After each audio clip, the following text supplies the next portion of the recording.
우리 상황이 어떻다 할지라도 우리가 주 하나님 안에서 기뻐할 수 있는 걸 우리는 유머라고 이야기해요. 그래서 사람이 유머가 있는 사람이 인기가 좋아요. 그 말을 잘하는 것이 유머가 아니라 어떤 상황 속에서도 하나님으로 인해서 웃을 수 있는 능력 말입니다. 오늘 예배 가운데 유머가 여러분 속에 생겨나기를 주님의 이름으로 축복합니다. 아멘.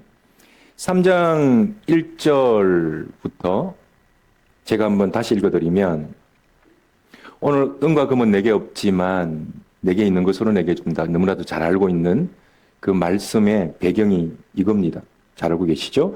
제9시 기도 시간에 베드로와 요한이 성전에 올라갈새 나면서 못 걷게 된 이를 사람들이 메고 오니 이는 성전에 들어가는 사람들에게 구걸하기 위하여 날마다 미문, 성전 앞입니다. 이라는 성전문에 두는 자라. 5절을 건너뛰어서 그가 그들에게 무엇을 얻을까 하여 바라보거늘 베드로가 이르되 은과 금은 내게 없거니와 내게 있는 이것을 내게 주노니 나사렛 예수 그리스도의 이름으로 일어나 걸어라. 아멘. 두 실존을 설명하기 위해서 성전 미문이라는 배경을 두었죠. 거기에 두 인물이 만납니다. 같은 시대 같은 장소이지만 두 인물은 전혀 다른 실존으로 살아가요. 마치 오늘 이 시대라는 동시대와 여기라는 동시성을 가지고 있는 우리 모두이지만 서로 다른 실존으로 이 예배 앞에 서는 거죠. 이건 어떤 상황이든 동일합니다. 어떤 문제를 만나든 어떤 사건을 만나든 다 똑같은 사건임에도 불구하고 그 사건을 바라보는 실존은 다 다르다라는 것이죠. 오늘 이 예배도 동일합니다. 똑같이 앉아있지만 우리의 실존은 서로 다른 실존으로 이 자리에 앉아있는 겁니다. 한 실존은 걷지 못하는 자라고 성경은 기록하고 있죠. 성전 미문에서 구걸하고 있다 이렇게 설명을 하고 있습니다. 걷지 못한다라는 말은 헬라어로 찾아보지는 않겠습니다만 영을 찾아서 걸어갈 수 없는, 영을 향해 달려갈 수 없는 자를 말합니다. 그러니까 영이 없기 때문에 영을 찾지 않죠. 이렇게 생각합니다. 우리가 찾지 않는 건 부족해서 게을러서이기도 하지만 근본적으로 없기 때문에 못 찾아요. 그래서 찾을 수 있는 힘이 있느냐가 아니라 찾을 수 있는 생명이 있느냐, 실존이 하나님을 찾을 수 있는 자냐를 묻는 겁니다. 그가 구걸하는 자죠. 그 영의 양식이 생명이 없는 자예요. 그래서 이 자가 영의 생명이 없는 자가 사는 곳이 성전 미문, 쉽게 말하면 성전 밖이에요. 예수 밖이란 말이죠. 그래서 구하는 것은 성전 밖의 일들을 구합니다. 예수 밖의 세상의 것들을 구하는 거죠. 그래서 영에 관심이 없고 영적인 일에 갈망이 없습니다. 우리는 이렇게 생각하잖아요. 어떻게 너는 그렇게 영에 대한 관심이 없느냐라고 생각할지 모르지만 사실은 그 사람의 어떤 능력을 넘어선 어떤 일이에요. 찾을 수 없는 실존이라는 거죠. 그래서 우리는 안타깝게 봐야 합니다. 비난하거나 책망하는 것이 아니에요. 또 한 실존은 제9시 기도 시간에 기도했던 사람입니다. 잘 알고 있죠? 베드로라는 인물입니다. 이 사람은, 베드로는 예수께서 기도하자, 불과 얼마 전까지만 해도 예수께서 기도하자 해도 졸고 앉았던 사람이에요. 주를 따르겠다고 호언장담해놓고도 예수를 저주하며 떠나갔던 사람이에요. 그런데 이 사람이 변했습니다. 언제 변했습니까? 예수의 많은 고난과 십자가의 죽음을 건너서 변합니다. 여러분, 사람 언제 변하는 줄 아세요? 사람은 그동안 나의 가지고 있던 그 퍼실리티가 있잖아요. 그 사이즈가 있잖아요. 문제를 버텨낼 수 있는 사이즈를 넘어가 버리면 사람 변합니다. 뭐 긍정적으로 변하든 부정적으로 변하든 어떻게든 변합니다. 베드로가 십자가를 경험하고 난 다음에 변했습니다. 아, 십자가, 예수가 나를 위해 죽었구나 라는 이런 실존 말고요. 많은 분들이 내가 그리스도와 함께 십자가에 못 박혀 죽었다라고 할 때 어떻게 받아들이는가 하면, 아, 예수가 나를 위하여 죽었구나라고 드립니다. 근데 그 말에 갈라디아서 2장 20절의 진의는 내가 예수가 나를 위해 죽었구나가 아니라 내가 예수를 죽였구나, 십자가의 가해자로 서는 겁니다. 이게 십자가와 동참하는 거예요. 십자가의 가해자의 신분과 나는 철저하게 죄인이라는 사실을 만나면서 사람은 변하게 되죠. 이럴 때 사람이 변합니다. 오늘 등장인물은, 오늘 본문에는 두 인물이 나오지만 두 인물일 수도 있고 한 사람 안에 두 단계일 수도 있습니다. 어떤 실존인지, 여러분은 어떤 실존인지, 이 본문을, 이 구도 자체가 우리에게 질문을, 퀘스천을 주고 있는 겁니다. 너는 어떤 실존이냐라고 이 본문 자체가 우리들에게 질문하는 겁니다. 이 그림 자체가, 구도 자체가. 그럼 어떻게 알 수 있을까요? 나는 어떤 실존인지 어떻게 알 수 있을까요? 구걸하는 자는 무엇을 얻을까라는 욕망이 있었습니다. 여러분, 여러분의 내면의 소리를 잘 집중해 보면 절대 모를 리가 없어요. 왜? 내 속에서 일어나는 일들이기 때문에 그래요. 나는 무엇을 욕망하는가를 보면 돼요. 또 한 실존은 베드로와 인격적으로 완전히 변했던 한 사람을 설명하고 있죠. 자기 자신을 바라보는 두 소리에 집중하고 있습니다. 그게 뭔가 하면 은과 금은 내게 없다와 내게 있다예요. 그리고 없는 것과 있는 것에 대한 분명한 자기 인식이 필요합니다. 이런 현상들이 왜 일어나는 줄 아세요? 나 혼자면 나 혼자 실존으로, 그리고 에고죠. 옛자아로 살아가면 내가 원하는 것밖에 보이지 않아요. 그러나 하나님께서 내주하시게 되면 어떤 일이 일어나는가 하면 또 다른 욕망, 또 다른 갈망이 있단 말이에요. 그래서 이 두 가지가 항상 공존합니다. 내게 없는 것과 그에게 있는 것요. 그에게 있는 것과 내게 있는 것. 이 두 실존, 이 두 퀘스천이 항상 우리 신자 속에서는 드러나요. 할 수 있는 것과 할 수 없는 것, 가지고 있는 것과 가지고 없는 것에 대한 분명한 자기 인식 말입니다. 여러분, 할 수 있는 것과 할 수 없는 것, 이 교차를 통해서 여러분 잘 들어보십시오. 할 수 없는 일은 할 수 없는 일이죠. 할 수 있는 일은 할 수 있는 일이죠. 그죠? 근데 이 두 지점이라고 할까요? 두 영역이라고 할까요? 이 두 영역이 우리 현실 속에서, 우리 신앙생활 속에서 서로 교차해요. 이걸 통해서 하나님 되심을 드러내십니다. 할 수 없는 일을 통해서 하나님이 하나님 되심을 나타내십니다. 오늘 그 얘기를 여러분들과 드리려고 하는 겁니다. 우리는 할 수 없는 일에 절망하죠. 불평하죠. 근데 할 수 없는 일은 결론부터 말씀드리면 맡겨드려야 될 영역이에요. 그리고 가지고 있는 영역이 있을 수 있죠. 내가 가지고 있는 일, 할 수 있는 일이 있죠. 그럼 이것도 두 가지를 나눌 수 있는 겁니다. 할 수 있는 일과 할 수 없는 일 말이에요. 할 수 없는 일을 만나게 되면 우리는 좌절하죠. 불평하죠. 불만족스럽죠. 그러나 이것 하나님께 맡겨드려야 될 영역이다라는 겁니다. 그럼 내가 할 수 있는 영역은 뭡니까? 이게 하나님의 선물이에요. 나의 나된 고유한 나됨의 영역이라고요. 여러분, 이건 나의 경쟁력이에요. 할 수 없는 것과 할 수 있는 것을 분명히 나누는 거예요. 사람들은 있는 것을 감사하지 않고 없는 것을 사랑하다가 평생 살다가 죽는데요. 그래서 누가 성공합니까? 없는 것은 과감하게 맡겨드립니다.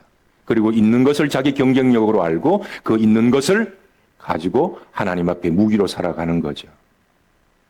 오늘 말씀 듣다가 여러분에게 할 수 없는 것과 할 수 있는 것이 명확하게 나누어져서 맡길 것은 과감하게 맡기는 그 믿음과 해야 할 일들 저와 여러분 되길 주님의 이름으로 축복합니다.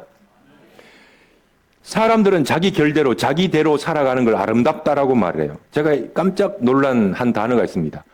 아름답다라는 단어의 어원을 찾아보니까 나답다에서 시작했더라고요. 너무 놀랐습니다. 여러분은 어떤 사람을 아름답다라고 생각을 하십니까? 우리 교회 최고 미인 누구세요? 누굴 제일 아름답다고 생각하세요? 이야기를 듣습니까? 저는 이 단어를 깜짝 놀랐습니다. 우리가 생각하는 아름답다와 이 말에 원래 우리 어른들이, 선조들이 사용했던 뜻이 다르다라는 것이죠. 나답다. 여러분, 사람은 나다울 때가 가장 아름답습니다. 성도가 가장 성도다울 때, 하나님의 형상 안에서 살 때 그걸 참 나 자신이라고 부르는 거예요. 그죠? 나다움이 경쟁력입니다. 이게 매력이고요. 이 매력에서 힘이 나와요. 아름다운 것은 힘이 있잖아요. 자꾸 사람의 눈을 끌잖아요. 남자든 여자든. 나이가 많든 적든지. 아름다운 사람이 있다고요. 무언가 자기 일에 집중하는 사람. 그리고 여기저기 시선을 돌리지 아니하고 자기 길을 가는 사람을 보면 아름답다라는 생각이. 이게 겉으로 보이는 아름다움은 처음에 몇 번 보게 되죠. 근데 그건 오래 가지 못해요. 진짜 아름다움은 낯스러운 사람입니다. 근데 자기가 낯스러움을 갖고 뭐라 그럴까요? 자부심을 갖고 나를 찾아가고 자랑스럽다. 이걸 자랑하고 긍지 있게 여기고 그 프라이드를 가지기는 사실 어려워요. 쉽지 않아요. 왜냐하면 인간은 자기 자신을 알거든요. 비겁한 걸 알고 인색한 걸 알고 부족한 걸 알고 있기 때문에 자기가 자기 자신에 대한 나다움에 대해서 그렇게 인정하기가 쉽지 않아요. 그래서 저는 이런 단어를 사용해 봅니다. 가난한 강한 자기 인식. 말은 맞지 않아요. 만들어 봤습니다. 가난하다라고 말하는 건 철저한 자기 죄성 말입니다. 나는 언제라도 하나님을 배반할 수 있다. 하나님이 나를 붙들지 않으면 내가 오늘 이 교회를 향해서, 이 민족을 향해서, 이 시대를 향해서, 하나님을 향해서 내가 주와 함께 죽겠다고 고백하지만 나는 하나님을 떠날 수 있는 존재라는 철저한 자기 인식 말입니다. 죄성이라는 자기 인식 말입니다. 그러나 그것만 있습니까? 가난한 강한 자기 인식이에요. 그 강하다라는 건 뭔가 하면 이 십자가를 한번 건너본 사람이에요. 내가 예수를 못 박았다라는 그 철저한 자기 깨어짐, 부패, 자기 속의 죄성을 한번 건너가 본 사람이에요. 그럼에도 불구하고 하나님은 나를 사랑한다라는 그 영역으로 지나가 본 사람이 가난한 자기 인식에 들어가는 겁니다. 이 사람이 가지고 있는 아름다움은 정말 나다움의 아름다움입니다. 이 사람이 강해요. 힘이 있어요. 이렇게 질문할지도 모르죠. 목사님, 우리가 사는 삶 속에는 수도 없이 많은 이해할 수 없는 이야기, 상식적이지 않은 이야기들이 많은데 믿음이 있고 능력이 있으면 문제를 해결할 수 있나요? 이렇게 물을 수 있죠. I don't know. 저는 몰라요. 단지 믿음이 강하고 능력이 있으면 그 사람을 고칠 수 있는지는 잘 모르겠습니다.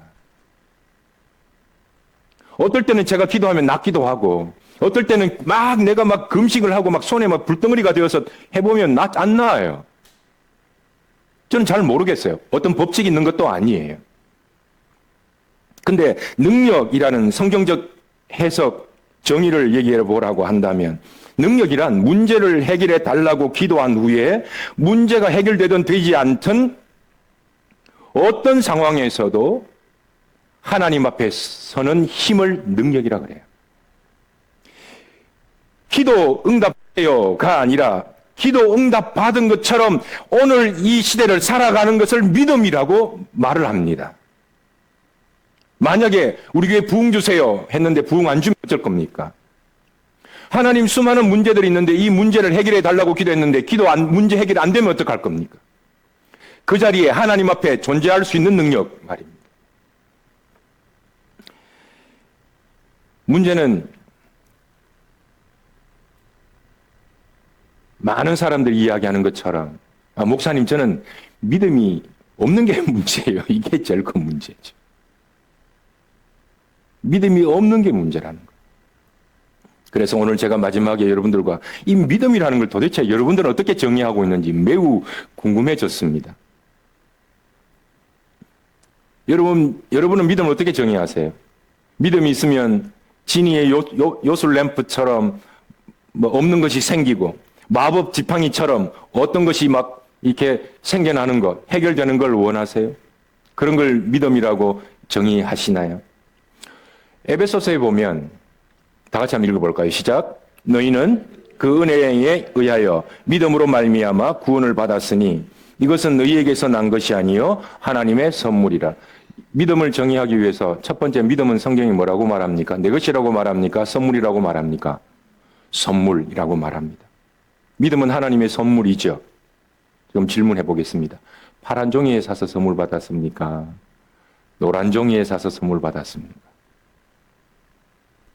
우리는 많은 분들은 믿음을 있나 없나라고 판단할 때 어떤 사물, 어떤 선물의 어떤 물질 이렇게 생각을 하는 경우가 굉장히 많은 것 같아요.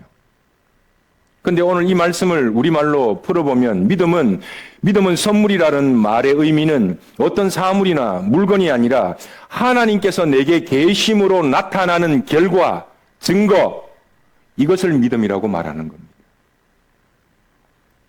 여러분, 때때로 아내, 자녀, 특별히 우리 믿음의 동력자들 든든하죠. 우리 교인들은 든든하다, 의일이 있다. 자, 한번 생각해 보세요. 우리 곽 집사님 제게 저는 든든함을 느끼잖아요. 든든함, 저 거잖아요.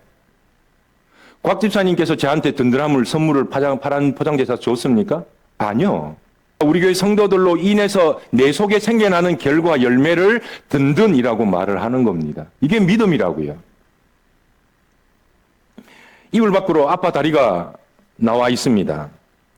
그럼 발가락 하나 보고 거기 아빠가 누워 계신 거예요. 겨자씨만한 아빠 발가락이라 할지라도 그곳에는 아빠가 누워 계신 거예요. 그 발가락은 아빠의 결과예요. 아빠의 부분이에요.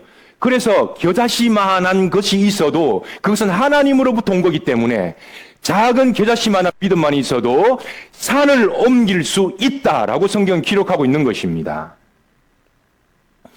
할 수 있는 것과 할 수 없는 것. 여러분 이 말을 들을 때 오늘 목사님 할 수 없는 것을 일찌감치 포기해라 라고 말하고 있나 보다 라고 생각할지 모르지만 그 말이 아닙니다. 무엇을 할 수 있는지 무엇을 할 수 없는지를 분명히 알라는 말입니다. 설교 제가 할 수 있죠. 그러나 구원하는 것 저는 할 수 없는 일입니다. 저는 제가 할 수 있는 일만 하면 되고 할 수 없는 일을 맡기면 돼요. 설교하고 내가 할 수 없는 일을 집에 들고 들어가면 그날 밤에 목회 30년 결론입니다. 나는 죽는다예요. 나는 설교할 뿐이고 구원은 보좌에 앉으신 하나님의 어린 양께 있음을 고백하는 일이에요. 때때로 내가 할 수 없는 일을 그 강을 건널 때 하나님은 저를 책망하세요. 그걸 네가 할 수 있느냐? 내 잔을 네가 마실 수 있느냐입니다. 내일, 미래의 일, 여러분이 내일 일을 여러분 알 수 있나요? 불과 5분 뒤의 일을 여러분 알 수 있나요? 그건 우리가 할 수 있는 일이 아닙니다. 그래서 내일 일은 맡겨드리는 겁니다. 철저하게 내 상황이 어떻다 할지라도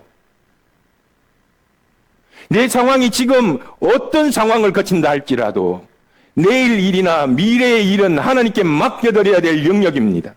심지어는 예수님조차도 주님 언제 오십니까? 라고 말했더니 심지어는 예수님조차도 그것은 하나님께 속한 일이라고 답을 회피하셨습니다.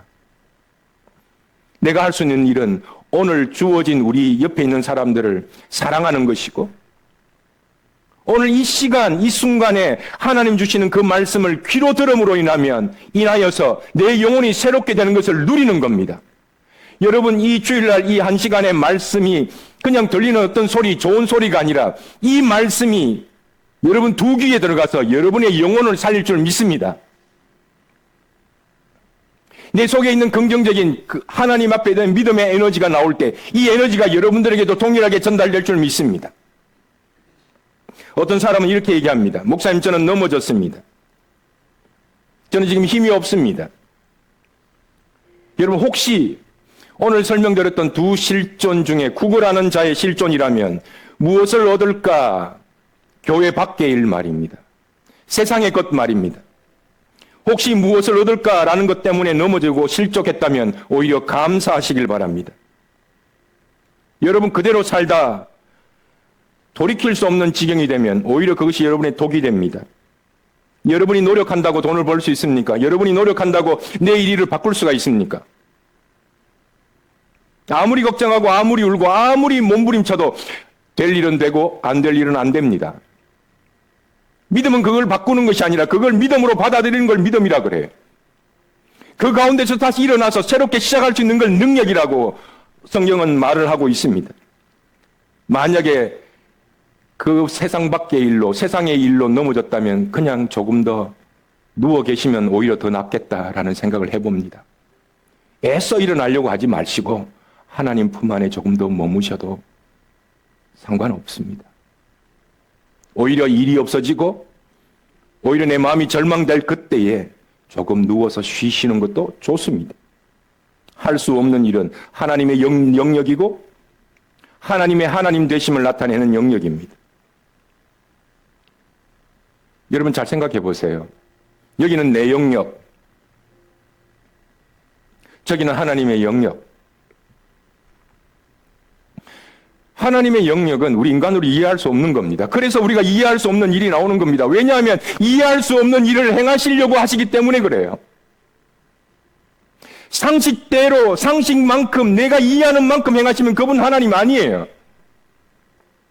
때때로는 상식을 벗어난 것처럼 그 이삭을 자기 아들을 바치라고 말하는 것 말이에요. 저 같은 경우에는 우리 아들이 요만해서 떨어져서 팔이 장애인 된 것 말이에요. 도무지 하나님 왜요? 이렇게 질문할 수밖에 없는 일 말이에요. 뭘 그렇게 내가 잘못했다고. 근데 그분은 우리의 상식을 넘어선 4차원, 5차원, 6차원, 10차원의 세계에 계신 분이십니다. 근데 그분이 우리 삶 속에서 상식 밖의 일을 우리에게 허락하시는 일은 상식 밖의 일을 하나님께서 하시려고 하시기 때문입니다. 그래서 우리가 할 수 없는 그 일 속에서 이해할 수 없는 일을 하나님께서 하시고 상식으로 이해되지 않는 상식 밖의 일을 하나님께서 행하시는 하나님의 하나님 되심의 영역입니다. 그 하나님 되심의 영역이 우리 교회에 충만하기를 주님의 이름으로 축복합니다. 안 될 것 같은데 뒤집어지는 경우 많이 봤습니다. 하나님이 포기하시기 전까지 우리는 안 된다라고 말하지 마시기를 주님의 이름으로 축복합니다. 그리고 함부로 실망하거나 낙심하지 마시기를 주님의 이름으로 권면합니다. 여러분의 삶이든 사람의 관계이든 말입니다. 하나님은 우리 상식 밖의 분이십니다. 우리 이해를 벗어나시는 분이십니다.